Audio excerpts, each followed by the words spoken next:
কবি নাহার আহমেদ লিখেছেন, ঘুরে দাঁড়ানোর সময় এসেছে। পড়ছি কবিতা কস্তা। কুণ্ডলি পাকানো অধিকারগুলো আজ প্রতিবাদের ফনা তুলেছে। দাবানো যাবে না অর্জিত শক্তি আর নির্ভীকতাকে। সাহসিকতার চাবুকে ক্ষতবিক্ষত হবে তোমাদের ফতুয়াবাজি। ভণ্ডামির পুরো চামড়া যাবে খসে। সাবধান হও, সময় ঘনিয়ে এসেছে। বারুদের কৌটার ঢাকনা এখন আর খুঁজে পাবে না।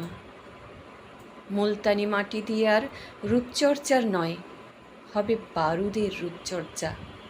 দাঁড়িপাল্লার সুতোতে মাঞ্জা দিয়ে আরও মজবুত করতে হবে। আর ভুল করো না, ধমনীতে বইছে একই রক্ত, যার রং লাল। তার নাম মানুষ।